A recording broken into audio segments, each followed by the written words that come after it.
Jangan ajari umat Islam tentang toleransi. Mengajarkan tentang buat telur asin silakan. Tapi tentang toleransi, Islam ini bukan agama kemarin sore. Islam ini 14 abad pernah bertetangga dengan non-muslim.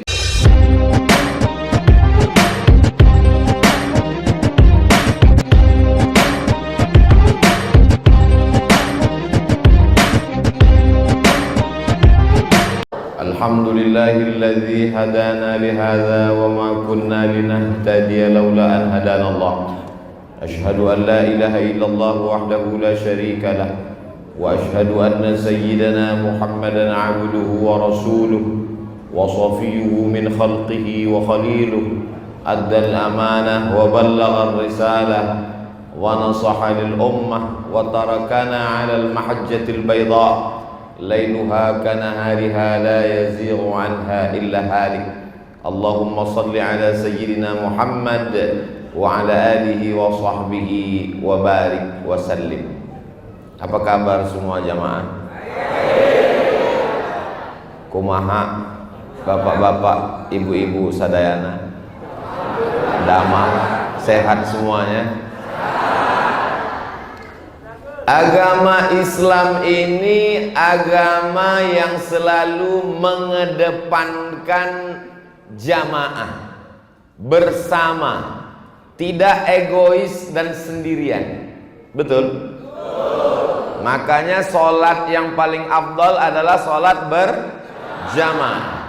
Puasa yang paling afdal 1 bulan penuh puasa yang berjamaah. Di malam-malam bulan puasa itu nanti ada lagi yang disebut dengan sholat tarawih, sholat berjamaah. Kalau ada majelis zikir yang dilaksanakan beramai-ramai, maka dalam hadis dikatakan majtama'a qaumun fi baitin min buyutillah. Sekelompok orang berkumpul berjamaah ramai-ramai di rumah Allah, maka perkumpulan itu menyebabkan nazalat alaihimus sakinah, turun ketenangan, ghasyiyat bihimur rahmah, mereka diliputi rahmat kasih sayang Allah, haffat bihimul malaikah, mereka dikelilingi oleh para malaikat dan mereka dibanggakan Allah, zakarahumullahu fiman indah. Malam ini jamaah ini dibanggakan Allah subhanahu wa ta'ala. Para kiai, para alim, para ulama, para ajengan, para guru, para habaib, pimpinan organisasi sosial kemasyarakatan, Bapak Camat, Bapak dan Ramil, Bapak Kapolsek, tak dapat saya sebutkan satu persatu. Semuanya dimuliakan Allah subhanahu wa ta'ala. Nabi Muhammad sallallahu alaihi wasallam seandainya sendiri saja bisa atau tidak? Bisa. Wala saufa yu'tika rabbuka fatarda.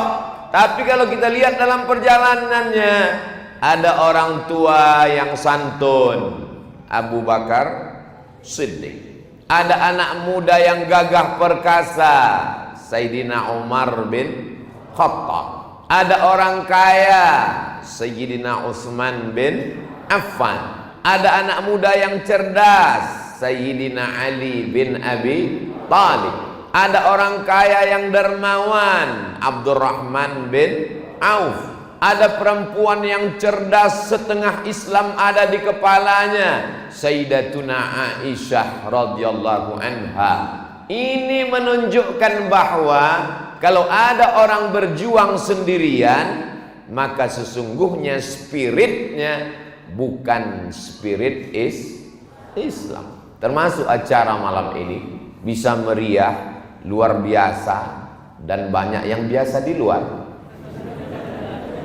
Ini adalah karena jamaah. Jamaahnya juga macam-macam. Ada yang tua mensupport, ada yang anak muda.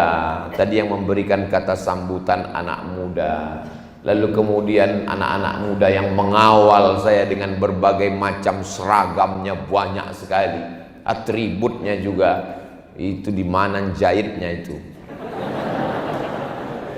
Jadi berbagai macam bentuk peci, topi, logo, simbol, macam-macam modelnya. Tapi ketika niat baiknya satu, maka apa pesan Nabi Muhammad SAW? Alaikum bil jamaah, hendaklah kamu berjamaah. Iyyakum wal furqah, jangan sampai kamu berpecah belah. Al jama'atu rahmah, berjamaah itu rahmat. Wal furqatu azab, kalau berpecah belah itu azab. Makanya musuh-musuh Islam, musuh NKRI paling senang kalau kita berpecah belah. Nama teorinya divide et impera.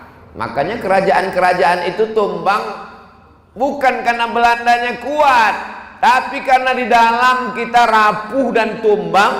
Datanglah dia dari Amsterdam, dari Leiden, menghancurkan kita. Tapi kemudian kita bersatu. Pada tahun 1905 dipelopori oleh Haji Samanhudi. Di Solo ada orang-orang bisnismen, pedagang-pedagang yang orientasinya bukan hanya sekedar bisnis dagang untung menang kaya, beli mobil, beli rumah, tapi ada semangat persatuan. Mereka pun berkumpul membentuk apa yang disebut dengan Sarekat Dagang Islam. Jadi kalau mengatakan perjuangan Indonesia melawan Belanda hanya dipelopori oleh tokoh nasionalis, komunis, ini orang buta huruf sejarah. Dia tidak baca. Yang pertama kali organisasi memperjuangkan Islam adalah Sarekat Dagang Islam. Mereka dagang, jual batik di Solo, dan untungnya banyak. Tapi dia hanya tidak sekedar berpikir untung. Jadi pedagang-pedagang kita setelah hijrah itu dagangnya lanjut atau berhenti? Lanjut. Ini banyak sekarang pedagang bisnismen setelah hijrah berhenti. Gimana bisnisnya, Pak? Saya sudah serahkan pada Allah. Tidak benar. Khiyarukum fil jahiliyah, khiyarukum fil Islam. Kalau sebelum hijrahnya dia pedagang, maka setelah hijrah tetap dagang. Bedanya kalau dia dulu lintah darat, semua yang di air kalau naik ke darat itu nakalnya luar biasa. Lintah darat dan buaya.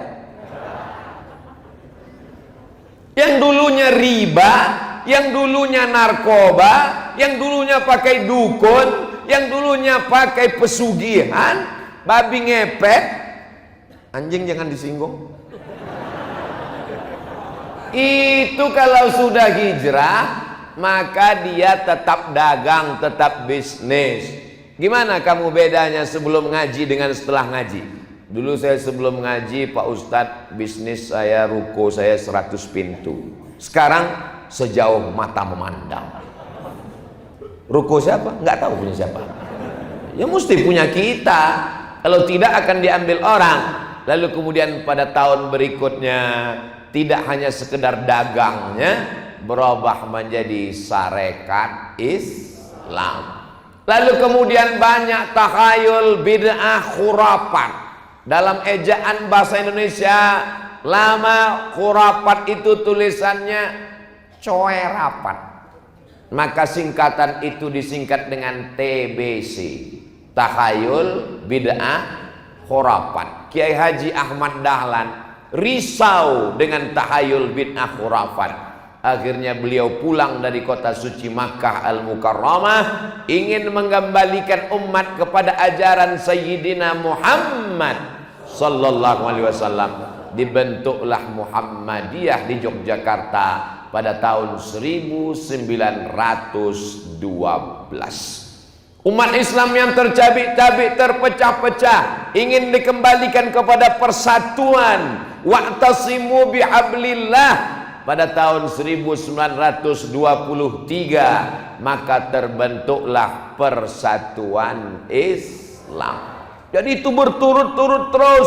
1905 Sarekat Dagang Islam, 1912 Muhammadiyah, 1923 Persis. 1926 Hadratus Syekh Hasyim Asy'ari, Kiai Haji Bisri Sansuri, Kiai Haji Wahab Hasbullah beserta para ulama menunjukkan kebangkitan para ulama. Itulah dia Nahdlatul Ulama. Lalu kemudian ulama pulang dari kota suci Makkah Al-Mukarramah di Bukit Tinggi, Inyak Jaho dengan Inyak Canduang, membentuk apa yang disebut dengan Persatuan Tarbiyah Islamiyah, Perti namanya. Lalu kemudian di Sumatera Utara, ibu kotanya Medan, ulama pulang dari kota suci Makkah Al-Mukarramah, Syekh Hasan Maksum namanya, murid-muridnya membuat organisasi.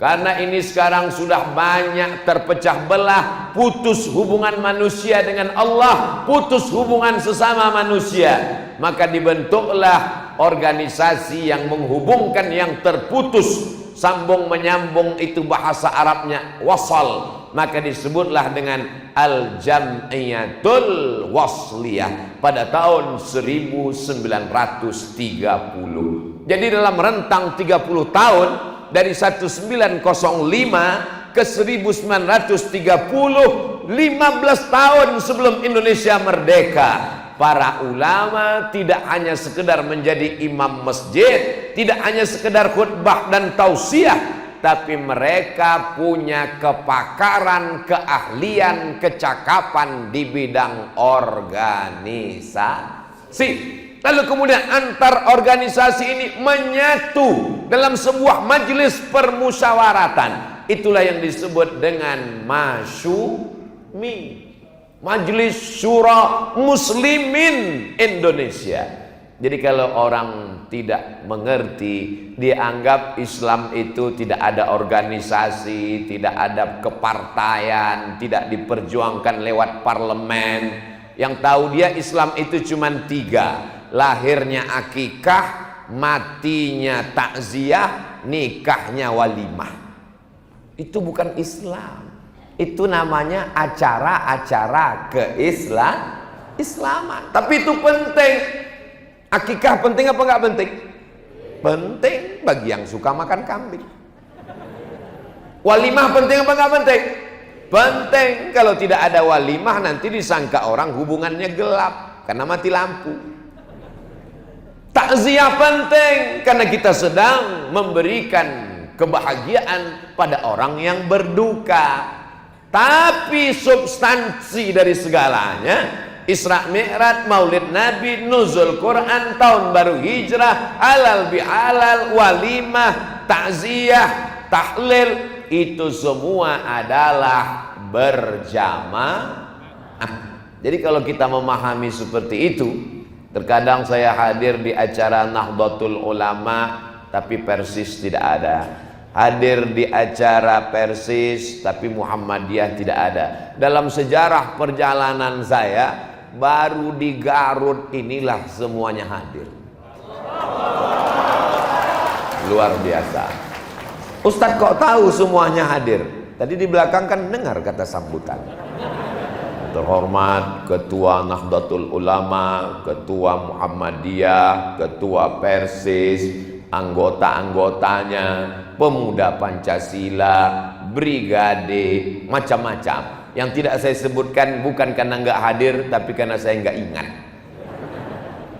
Jamaah yang dimuliakan Allah Subhanahu wa Ta'ala, inilah yang sedang dimiskinkan hari ini.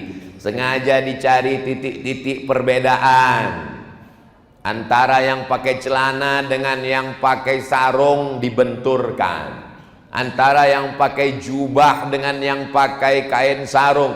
Ini yang pakai jubah ke Arab-Araban, ini yang pakai sarung terlalu tradisional. Padahal antara jubah, sarung dan celana sama-sama menutup aurat. Kalau yang pakai celana dengan sarung dan jubah kelahi, yang ketawa yang nggak pakai celana.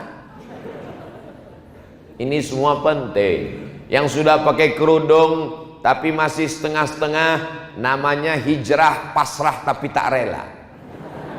Yang satu lagi jilbabnya sudah panjang, mestinya mereka saling berdamai. Mestinya mereka saling berlapang dada untuk memanjangkan kudung jilbabnya. Tapi di lapangan justru mereka saling berkelahi antara jilbab panjang dengan jilbab pendek kelahi. Akhirnya yang ketawa yang nggak menutup kepala.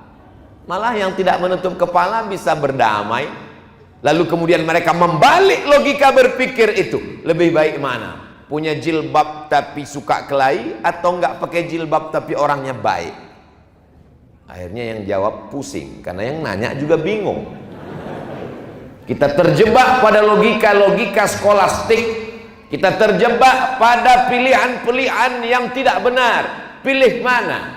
Antara orang yang pakai jilbab, suka ngaji, tapi suka bicara aib orang lain, atau orang yang tidak pakai jilbab, nggak suka ngaji, tapi baik. Dia lupa bahwa standar baik dalam Islam yang pertama adalah ya ayyuhalladzina iman, standar kebaikan.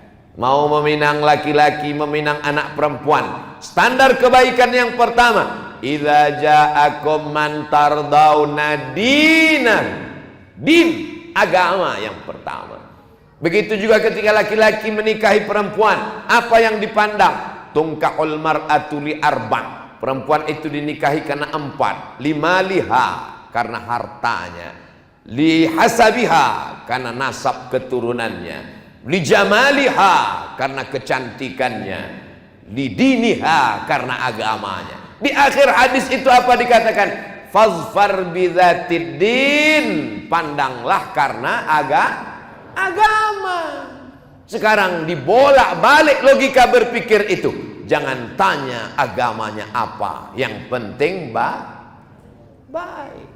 Maka kita tetap sekali Islam tetap. Tapi bukan berarti setelah pulang dari pengajian ini lalu kita membakar, menghancurkan. Tidak demikian. Islam ini paling siap untuk bertetangga, berteman dan bersahabat dengan saudara yang tidak seakidah. Seandainya mereka tidak mengusir kamu, tidak membunuh kamu, la yanhakumullahu 'anil ladzina lam yuqatilukum fid din, selama mereka tidak memerangi kamu, walam yukhrijukum min diyarikum, mereka tidak mengusir kamu, antabarruhum, berbuat baiklah kepada mereka, wa tuqsitu ilaihim, bersikap adillah pada mereka. Jangan ajari umat Islam tentang toleransi.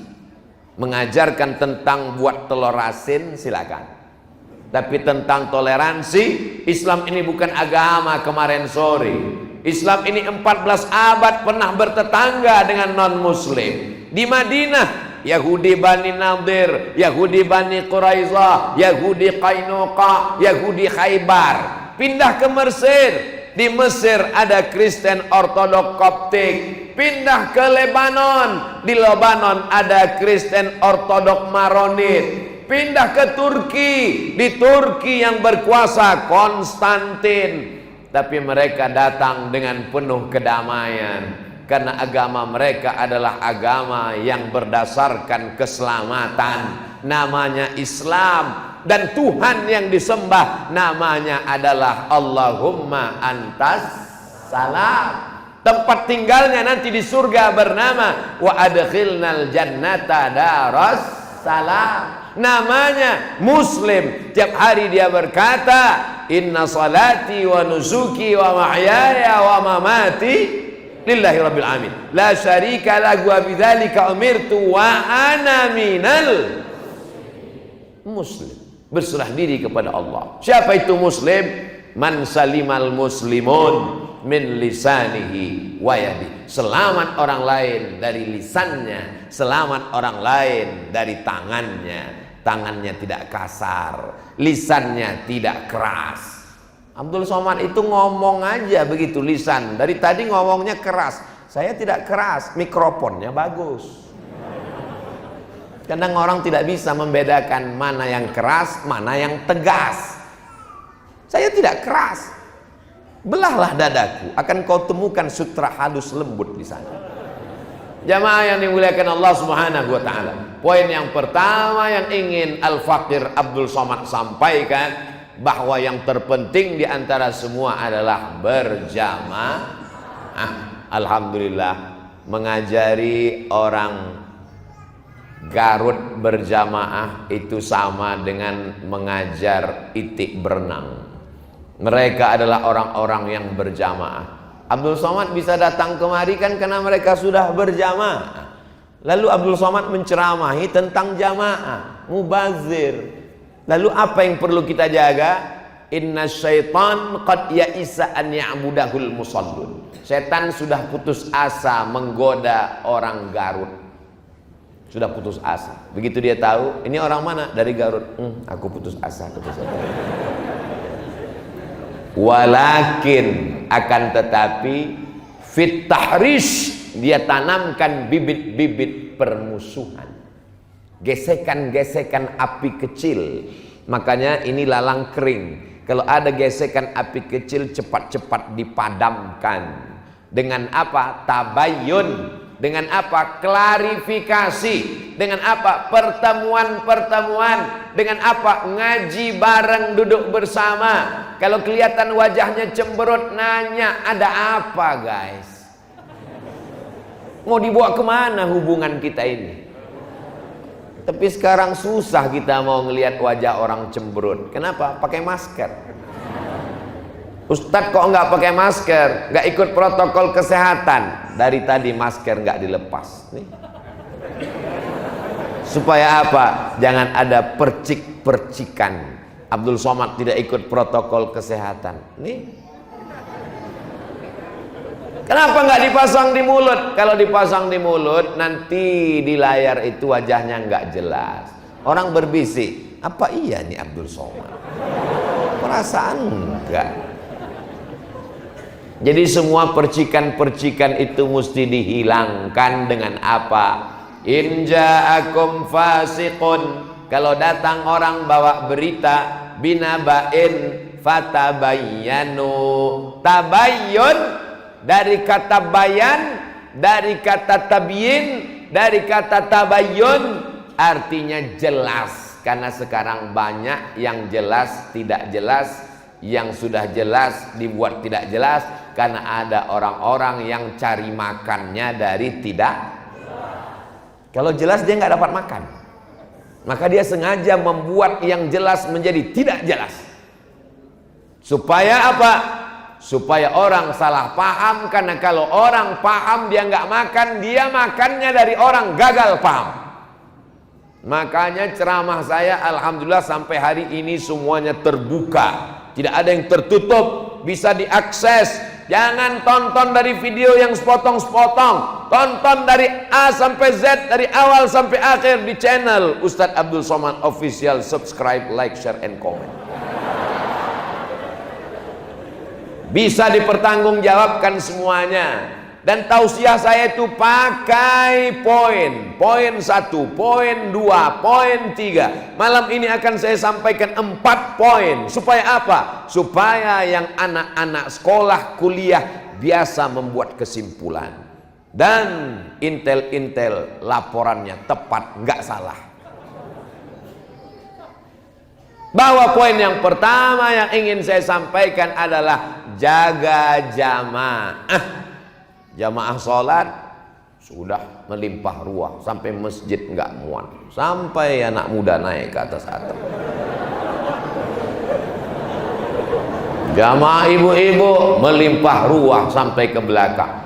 Tapi jamaah mengentaskan kemiskinan, jamaah mengentaskan ekonomi umat. Masalah sholat diperdebatkan antara kaki kelingking ketemu apa enggak, nempel apa enggak, capek deh. Masalah kaki celana ke atas ke bawah dipotong apa tidak, khilafiyah. Ada yang kita sepakat, apa dia? Ketika tetangga kelaparan maka kita tidak sempurna keislaman. Tidak ada khilafiyah tentang itu, betul? Tapi di Garut semua sudah terselesaikan.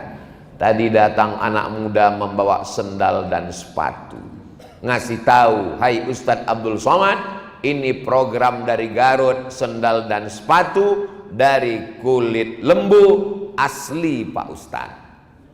Dalam hati saya, betul.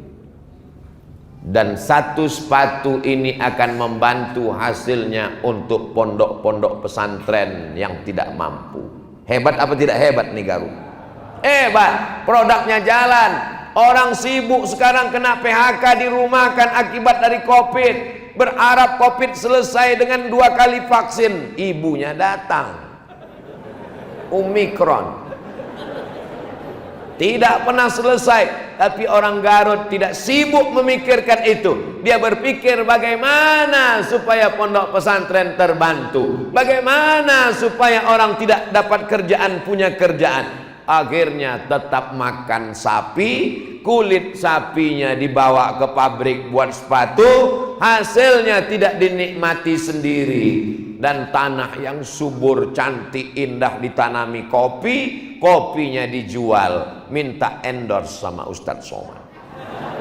Saudaraku dimanapun berada, kabar gembira bagi penikmat kopi. Minumlah kopi dari, selama ini dari kecil saya, yang tahu saya Garut ini cuman dodol. Ternyata sendalnya, sepatunya, jaketnya, kopinya luar biasa. Lain sumber daya alat, lain sumber daya manusia. Manusianya juga luar biasa. Berjamaahnya luar biasa. Menjaga ini jauh lebih sulit. Tapi insya Allah saya yakin dan percaya Allah akan menurunkan pertolongan dengan berjamaah. Nasrum minallah, pertolongan Allah, wa fathun qarib, kemenangan dekat. Kenapa? Karena berjamaah. Idza jaa nasrullahi wal fath, kalau sudah datang pertolongan Allah dan kemenangan. Wa ra'aitan nasa yadkhuluna fi dinillahi afwaja. Ada saja anak-anak muda yang tua, layu, kering, kuning, mati, tumbuh padi yang hijau. Setelah itu padi menguning, dipanen, jadi gabah, jadi beras, habis, tumbuh padi yang baru. Patah tumbuh hilang berganti, hilang satu tumbuh 1000. Ini anak-anak muda. Acara ini terwujud karena persatuan anak muda yang didukung oleh orang tua. Di tempat lain anak muda sama orang tua kelahi. Anak muda buat baleho, yang muda, yang berkarya, yang tua tersinggung. Akhirnya tidak mensupport. Tapi di tempat kita yang tampil tadi memberikan kata sambutan adalah anak muda. Tapi anak muda sadar dia punya guru, maka dia sebutkan, alhamdulillah saya mendengar guru saya Kiai Cecep sudah hadir. Gurunya di belakang. Saya heran kok dia tahu. Berarti ada yang kirim WA. Menghormati orang tua ini penting, karena sekarang ada orang tua yang tidak siap dengan anak muda yang tampil karena kehilangan pamor. Berapa banyak ketua masjid nggak mau diganti sampai malaikat Israel yang datang. Berapa banyak imam padahal hurufnya sudah nggak jelas lagi, nggak mau. Tapi di Garut saya tidak mengajar, saya justru belajar. Dan pelajaran ini yang saya ceritakan, dari persatuannya, dari ekonomi umatnya, dari produknya yang memperhatikan pondok pesantren. Ini masalah-masalah yang tidak ada ikhtilaf di dalamnya. Laisa bil mu'min, tidak diakui keimanannya. Siapa itu? Alladzi yabitu syab'anan, orang yang sanggup tidur dalam keadaan perut kenyang, wajaruhu ila jambihi ja'i'un, tetangganya kelaparan. Itu tidak ada ikhtilaf. Masalah kunut subuh, mazhab Syafi'i berkunut, mazhab Hanafi dan Hambali tidak berkunut, mazhab Maliki berkunut tapi sebelum rukuk, mazhab Syafi'i berkunut setelah rukuk. Ustadz Somad tergantung imamnya. Jadi Ustadz nggak mau jadi imam. Kenapa? Batuk. Paling enak jadi makmum, tanggung jawabnya ringan. Oh kalau gitu Ustadz tidak mau bertanggung jawab. Ustadz yang meninggalkan tanggung jawab. Setiap masjid sudah ada imamnya, imam rotib. Kenapa kita kegatalan jadi imam? Kalaupun datang orang kemari hebat luar biasa, maka yang berkuasa tetap imam ratib, maka dia yang maju ke depan. Kemarin saya khutbah Jumat, ditanya siapa imamnya, silakan imam tetap yang maju ke depan. Kenapa kita mesti maju menjadi imam? Saya tidak mengerti apakah masjid ini pakai usolli atau tidak, apakah bismillahnya jahar atau sir, apakah selesai sholat zikirnya kuat atau pelan, apakah selesai sholat ada doa bersama atau tidak, apakah subuhnya pakai kunut atau tidak. Paling selamat biarkan imam yang ada. Itu metode dakwah saya. Yang penting disampaikan tentang yang tidak ada ikhtilaf di dalamnya, ayat Al-Quran, hadis Nabi, pendapat para ulama. Adapun tentang masalah yang berbeda dalam masalah fikih, nata'awan fi mattafaqna wa nata'adzar fi makhtalafna. Pada perkara yang kita sepakati mari kita amalkan, yang kita berlapang dada ketika melihat perbedaan, mari berlapang dada menerima perbedaan. Setuju? Yang enggak setuju enggak apa-apa. Saya biasa berbeda dengan orang lain. Jamaah yang dimuliakan Allah Subhanahu wa taala. Ini yang pertama, penting berjamaah. Yang kedua, setelah berjamaah ngumpul, targetnya apa? Ada target yang mau dicapai. Target kita apa? Oh, targetnya sekedar masjid penuh. Sudah. Targetnya masjid cantik, bagus. Sudah selesai. Marmernya sampai memanjat ke atap. Cantik, awan sampai turun ke tengah, balon pun ada nyangkut satu. Indah, kacanya sudah dipasang keliling supaya jamaah di luar bisa melihat ke dalam, yang dalam bisa melihat keluar. Semua orang yang lewat dari jalan bisa melihat. Oh, ternyata tiang lebih banyak daripada orang. Yang di dalam juga bisa melihat keluar. Oh, ternyata mereka lebih banyak lalu lalang daripada sholat.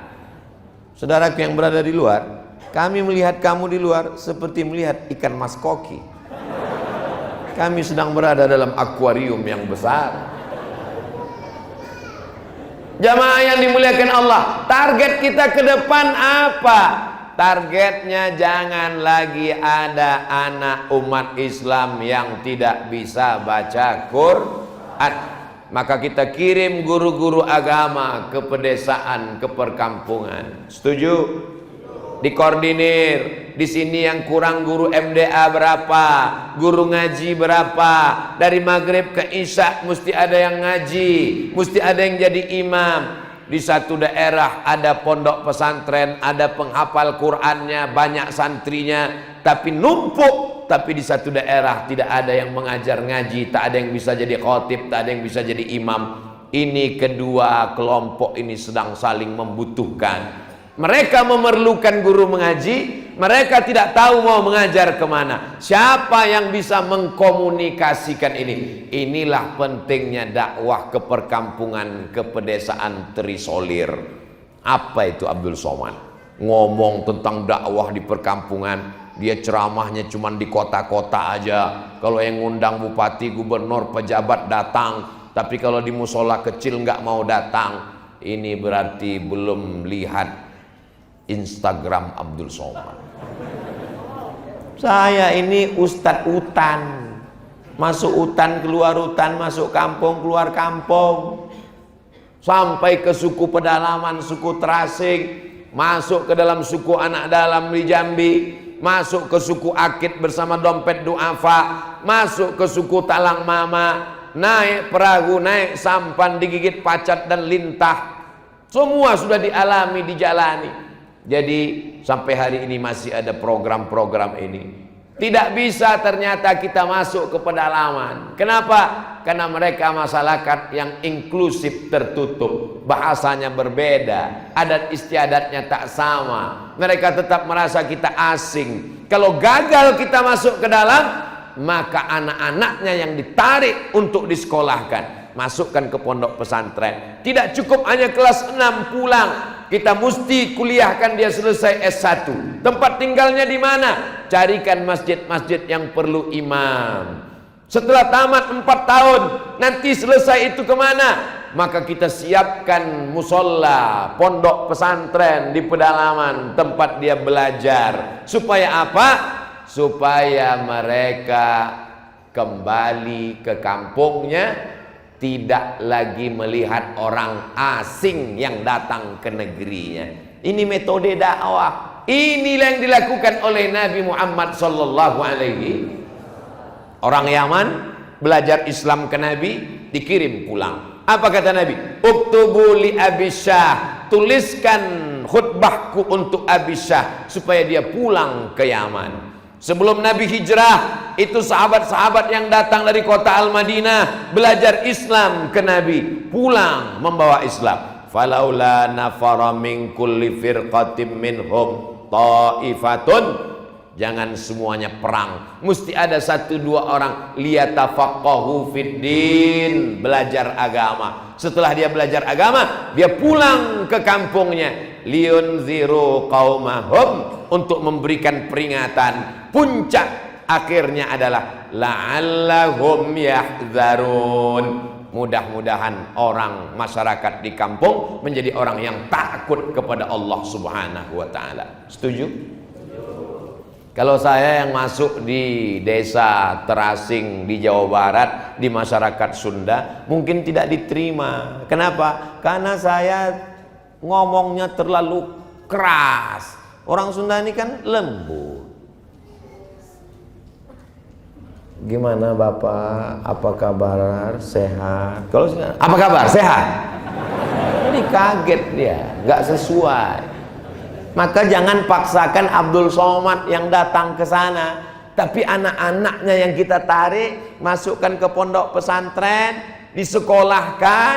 Maka setelah dia belajar, dia pulang, tapi tentu dia perlu ijazah. Maka mesti ikut ijazah persamaan, paket B, paket C. Lalu kemudian kuliah, mungkin nanti ada pengangkatan dai dari Kementerian Agama, atau ada tes CPNS, atau nanti ada pemilihan kepala desa, atau dia mau caleg 2024, dia sudah punya ijazah S1. Ini penting. Tidak cukup hanya sekedar tawakal. Ini sekarang banyak orang setelah berislam, berdakwah, hijrah, serahkan pada Allah. Gimana dakwah kita di perkampungan, di pedesaan? Ini agama Allah, akan ditolong Allah, serahkan pada Allah. Kalau beginilah Wali Songo dulu, kita nggak Islam sekarang. Mereka ada yang menekuni bidang pertanian, ada yang menekuni bidang perikanan, peternakan, ada yang menekuni mendekat kepada kekuasaan. Makanya berubah dari Majapahit menjadi kerajaan Demak, karena kekuasaan juga penting. Kenapa? Karena Islam ini tidak bisa dilepaskan daripada ati Allah wa ati'ur Rasul wa ulil amri minkum. Ini adalah kerja keras kita bersama. Saya yakin dan percaya melihat anak-anak muda dan support dari para alim ulama, insya Allah anak-anak saudara-saudara kita yang berada di tepi gunung, yang jauh, yang terisolir, karena mereka punya program yang luar biasa, masuk ke pedalaman. Ustadz Abdul Somad gak usah diajak, videonya aja dikirim ke sana. Mereka sudah kenal, tapi di sebagian tempat saya datang juga. Ini yang kedua, bahwa setelah berjamaah mesti jelas targetnya kemana. Yang ketiga, jangan merasa orang itu tidak berdakwah hanya karena dia tidak ceramah. Nah, ini perlu diluruskan. Orang selalu memahami bahwa dakwah itu adalah ceramah. Siapa yang tidak ceramah berarti tidak benar. Bisnismen dia tidak ceramah, dia diam aja. Datang, diam, ngantuk, tidur. Tapi duitnya jalan. Dia sedang berdakwah, tapi dakwahnya adalah dengan uang. Penguasa, dia tidak perlu berceramah, dia tidak perlu khutbah, dia tinggal tanda tangan 20% untuk pendidikan, APBD, APBN disalurkan untuk sekolah tahfiz Quran. Setuju? Yang setuju penguasa aja. Jamaah yang dimuliakan Allah Subhanahu wa taala, yang namanya dakwah itu ada dakwah bil khitabah, ceramah, khutbah, kultum, tausiah, tapi ada dakwah bil quwwah, dakwah dengan kekuasaan. Mesti ada anak-anak muda ini yang menjadi calon legislatif, nanti duduk di parlemen memperjuangkan syariat Islam melalui partai. Betul? Mesti ada orang-orang kaya yang menolong agama Allah dengan hartanya. Dia salurkan berasnya, tanahnya dia wakafkan untuk sekolah tahfiz Quran, semen, batu kerikil, bata untuk membangun masjid. Alhamdulillah, setelah ceramah Ustadz Somad, banyak orang kaya mewakafkan tanah, Pak Ustadz. Tanah siapa? Tanah yang bermasalah semua, Pak Ustadz. Ini penting, karena kita selalu menganggap orang kaya tidak berdakwah, pejabat tidak berdakwah, anggota dewan tidak berdakwah. Dakwah jangan pahami hanya sekedar ceramah. Kalau kita pahami dakwah ini ceramah, nanti semua orang mau ceramah. Bupati wali kota pun minta jadwal ceramah. Dia mau khutbah juga, karena dia pahami kalau tidak khutbah tidak berdakwah. Padahal dalam Islam, ud'u ila sabili rabbik, ajak orang ke jalan Allah bil hikmah, dengan kata-kata, tapi tidak semuanya dengan kata. Wal mau'izatil hasanah, contoh suri tauladan yang baik. Ibu mungkin bukan profesor doktor, bukan kiai, bukan penceramah, tidak pernah di Al-Azhar, tidak pernah di Gontor, tidak pernah di pondok pesantren salafiyah, tapi ibu sedang berdakwah karena jilbab ibu panjang, karena akhlakul karimah ibu mendidik anak-anak. Anak-anak menjadi takut pacaran karena ibu tegas. Ibu mendidik anak-anak untuk sholat istiqomah, on time, tepat waktu. Maka ini adalah bagian dari dakwah. Doa juga dakwah. Di tengah malam dia berdoa, ya Allah, selamatkan anakku dari narkoba, selamatkan suamiku dari dilarikan pelakor. Ini juga dakwah. Dakwah itu tidak hanya sekedar mengajak orang ke jalan Allah. Marilah kita berdakwah, marilah kita takut kepada Allah. Berapa banyak kata-kata batal karena perbuatan. Lisanul hal afsah min lisanil maqal. Perbuatan, action lebih utama daripada ucapan. Bahkan kalau di pedalaman itu tablik akbar nggak bisa. Saya berapa kali masuk ke pedalaman, nggak ada pengajian. Kenapa? Orang mereka nggak kenal. Saya di Garut mesti pakai masker, biar supaya orang jangan kenal. Udah pakai masker, keluar dari restoran, tetap juga mereka baris. Apa ini? Mau foto, Pak Ustadz. Tapi di pedalaman, saya senyum, mereka cuek aja. Ente siapa, kata dia. Dia nggak kenal. Jadi bagaimana berdakwah di pedalaman? Sosialisasi bagaimana cara buat sarang lebah. Kenapa sarang lebah? Karena mereka perlu budidaya lebah. Boleh minum? Bismillah.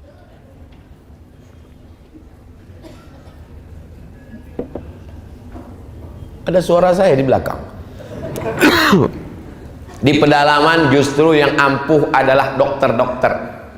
Makanya kami masuk ke pedalaman membawa bapak ibu dokter perawat, cek kesehatan gratis.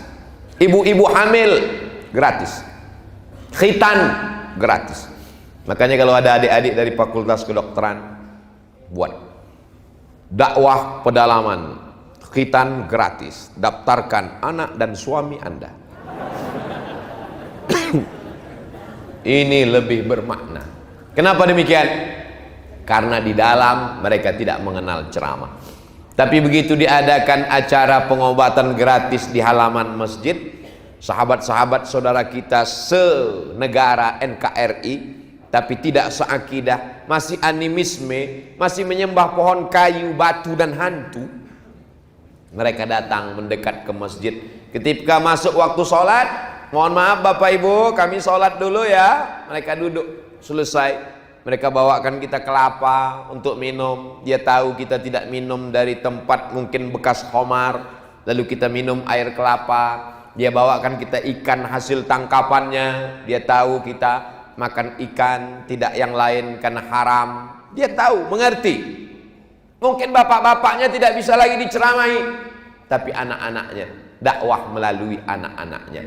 Ini penting, karena banyak orang menganggap si Anu itu tidak berdakwah. Ngapain jauh-jauh ke Kairo, pulang dari Mesir nggak pernah ceramah. Dia di mana sekarang? Dia buka trapel haji dan umroh. Itulah Pak Ustadz, nggak pernah ceramah.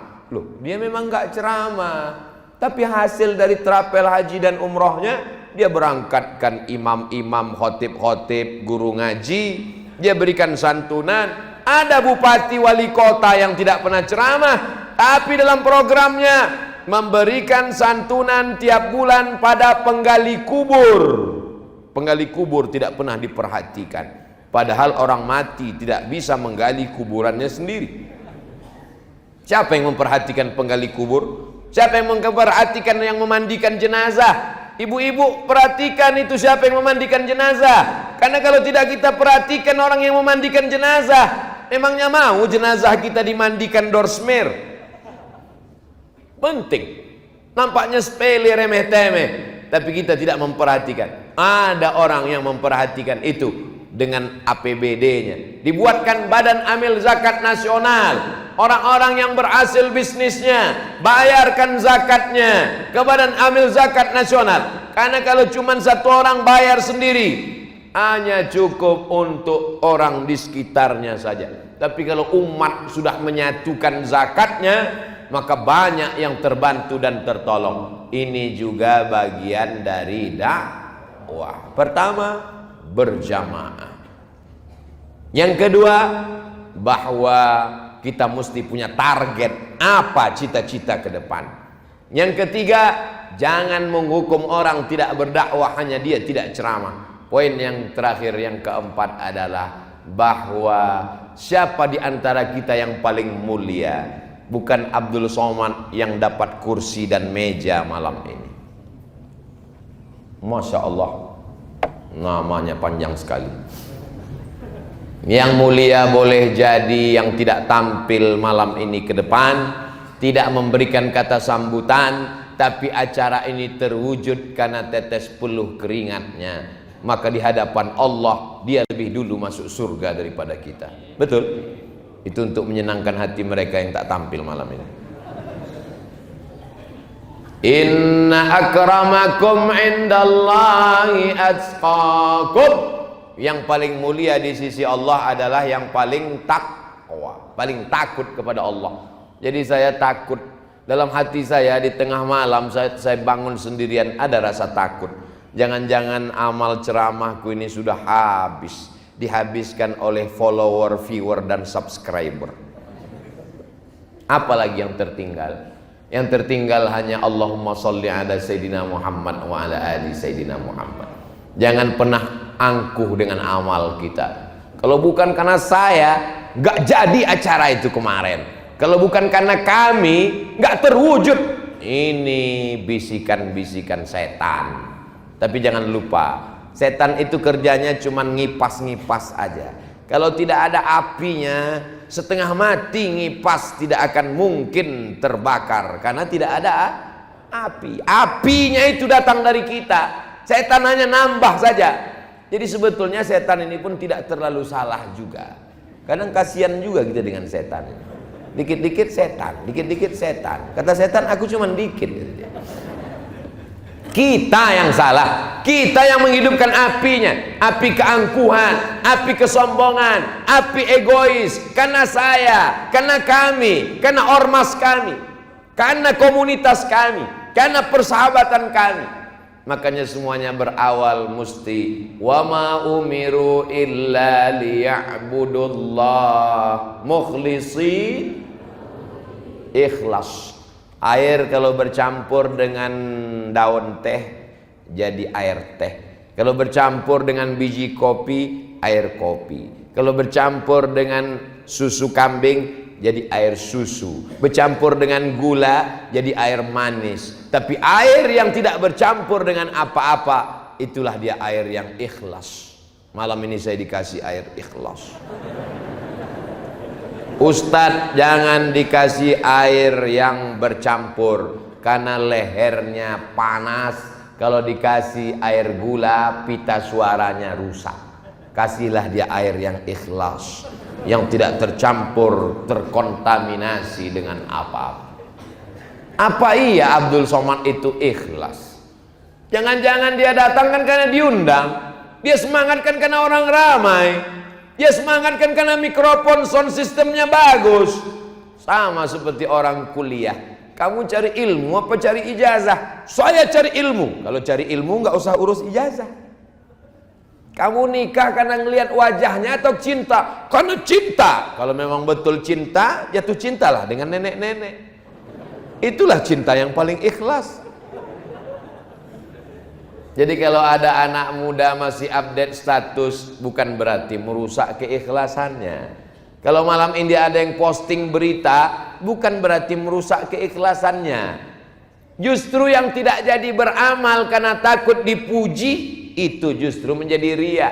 Kata Imam Fudail bin Iyad, dikutip oleh Imam Al-Ghazali dalam kitab Ihya Ulumuddin, tarkul amal li ajlin nas riya. Tidak jadi beramal karena takut dipuji orang, riya.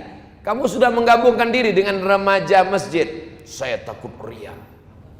Kamu nggak ikut gerakan anak muda, saya takut riya. Kamu nggak ke masjid, saya sholatnya di rumah, takut riya. Pas ditanya orang di rumah, Pak, Bu, Bapak sholat di rumah? Enggak juga. Terus sholatnya di mana? Di Masjidil Haram. Bagaimana kita mau memperbaiki hati kita kalau kita tidak beramal? Jadi anak-anak muda yang sudah sholat di masjid, satu gang satu jalan memujimu, kau tetap ke masjid. Anjing menggonggong kapilah. Baru ini saya nyebut anjing, sudah hampir 1 jam ngomong. Jamaah yang dimuliakan Allah Subhanahu wa ta'ala, kalau ada yang muji-muji kalian anak muda, "Aa, mau kemana?" "Mau ke masjid." "Doakan adek ya." "Mau kemana?" "Mau ke masjid." Kemari anak muda yang ke masjid itu 2 hari sholat, habis itu mati. Itu adalah ujian. Bro, ayo kita ngaji yuk. Masa kita mabuk-mabuk terus? Masa kita sakau-sakau terus? Urus surgamu, jangan urus nerakaku.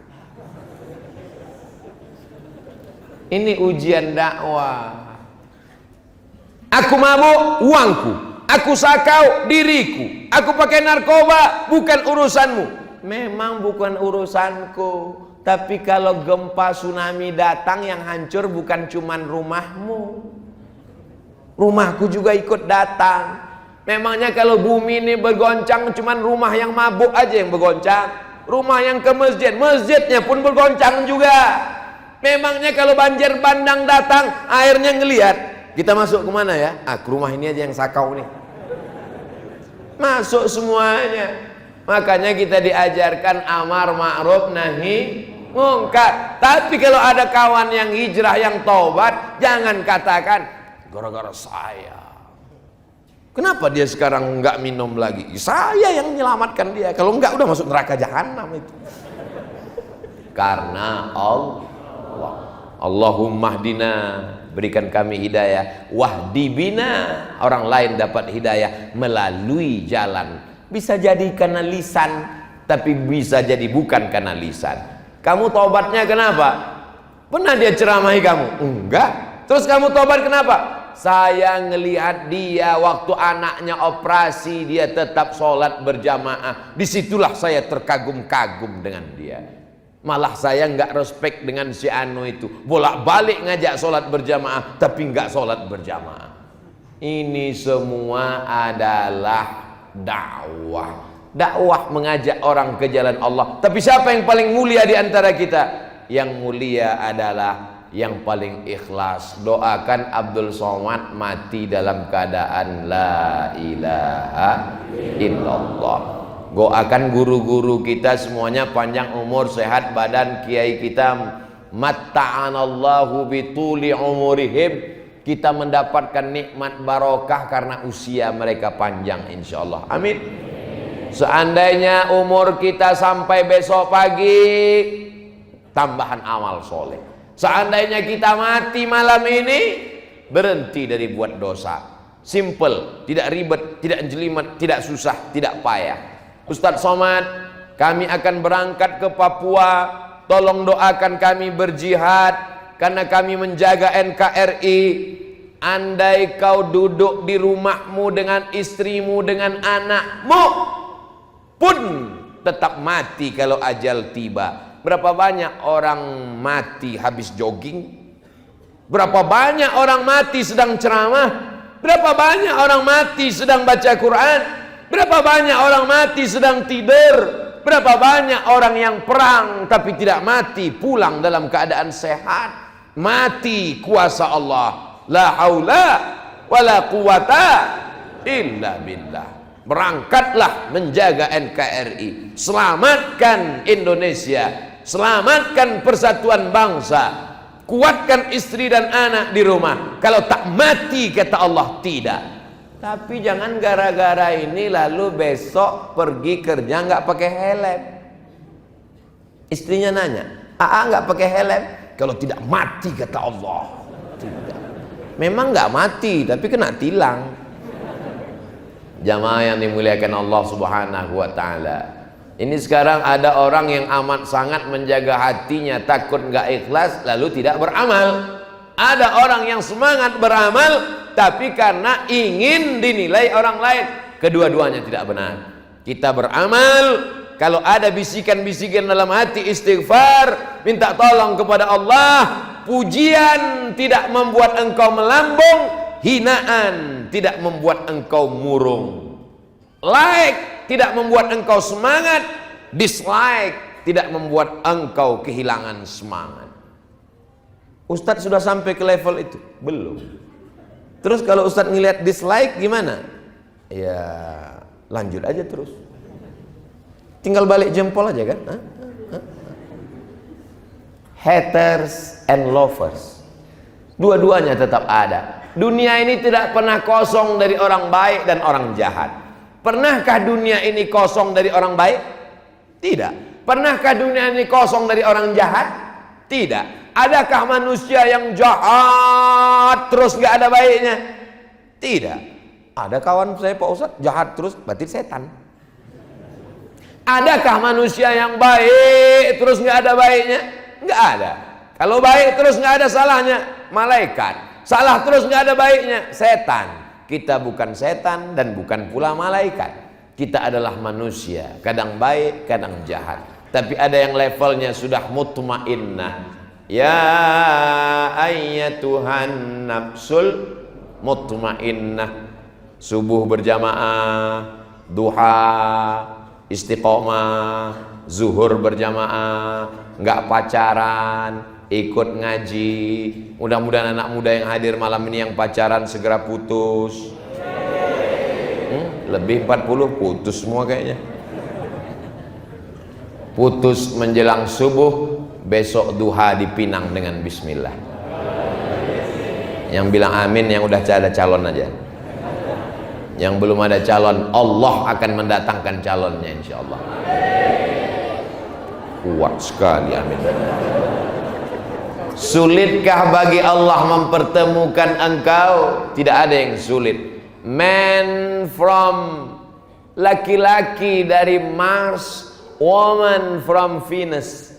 Perempuan dari planet Venus bertemu di planet bumi, kata orang barat. Jadi orang barat ceritanya dunia ilmiah. Perempuan dari Venus, laki-laki dari Mars ketemu di bumi. Tapi kalau orang Indonesia, asam di gunung, garam di laut, ketemunya dalam restoran. Dia selalu cerita kuliner, makan dan makan. Tapi sebenarnya itu filosofi supaya kita tidak putus asa bahwa Allah punya kuasa. Langkah, rezeki, pertemuan, maut, kita hanya mengusahakan. Tapi ketentuan akhirnya adalah innama amruhu idza arada syai'an ayyakula lahu kun fayakun. Sama seperti kedatangan saya malam ini. Berapa banyak yang sudah kita rencanakan tertunda, tidak jadi, ada saja halangan. Tapi kalau Allah sudah menghendaki, Akhirnya kita bertemu. Berapa banyak pertemuan yang sudah direncanakan, terhalang karena mati lampu, terhalang karena hujan lebat, terhalang karena sound system rusak, terhalang karena ustadznya sakit. Tapi berapa banyak pula yang pengumumannya, Ustadz Somad lihat nih fotonya, di masjid sudah melimpah ruah. Kapan ini diumumkan?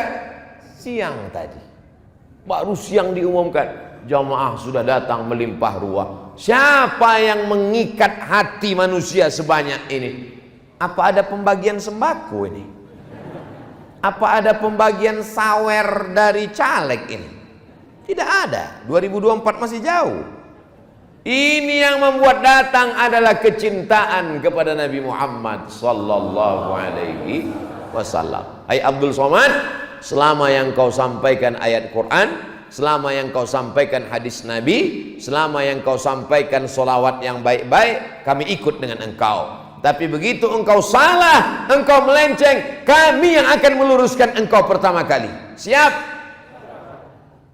Abdul Somad diikuti karena benar. Abdul Somad kalau salah, maka luruskan dia. Jangan sampai keyakinan kita like and dislike. Kalau kita senang, walaupun orang itu salah, tetap kita ikut. Tapi kalau kita benci, walaupun orang itu benar, selalu dianggap salah. Itu bukan ajaran Islam. Itu ajaran like and dislike.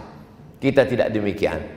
Kenali orang dengan kebenaran, jangan kenali kebenaran dengan orang. Kalau kita sudah punya ukuran bahwa 1 meter itu adalah 100 cm, 1 meter 100 cm, maka tidak bisa ditawar-tawar. Walaupun Abdul Somad yang datang membawa tongkat panjangnya 99 cm, apakah dia diterima sebagai 1 meter? Tidak, karena tidak cukup 100 cm. Setuju? Kita mesti punya standar. Standar inilah syariat. Syariat itu datang dari Allah, diturunkan kepada Nabi Muhammad. Taraktu fikum amraini, kutinggalkan pada kamu 2 saja. In tamasaktum bihima, kalau kamu pegang standar yang 2 ini, lan tadillu abada, kamu tak akan sesat selamanya. Kitab Allah, Al-Quran, wa sunnati, dan sunnah Rasulullah sallallahu alaihi wasallam. Tapi Quran tak bisa menjelaskan dirinya sendiri, hadis mesti dijelaskan. Maka tambah satu lagi, al ulama warasatul Abbiya. Fas'alu ahla dzikri, tanya ulama, in kuntum la ta'lamun, kalau kamu tidak tahu. Saya mulai tadi jam 8.20, sekarang jam 9.20. 60 menit kita bersama, masih pakai protokoler yang lama, 600 ml.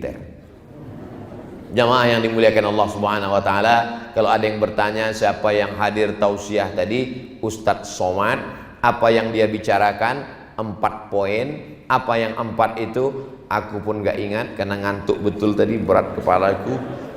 Tapi insya Allah ada yang mengingatkan kita, sahabat-sahabat kita yang merekam melalui kamera yang banyak sekali, ada di kanan, ada di kiri, ada di samping, macam-macam. Mudah-mudahan baterainya gak habis. Itulah yang dapat saya sampaikan. Yang baik datang dari Allah, yang tidak baik dari Al-Faqir Abdul Somad. Untuk segala kebaikan kita bermunajat kepada Allah. Mudah-mudahan doa kita diperkenankan Allah Subhanahu wa taala. A'udzubillahi minasyaitonir rajim. Bismillahirrahmanirrahim. Alhamdulillahi rabbil alamin. Arrahmanir rahim. Maliki yaumiddin. Iyyaka na'budu wa iyyaka nasta'in. اهدنا الصراط المستقيم صراط الذين أنعمت عليهم غير المغضوب عليهم ولا الضالين آمين.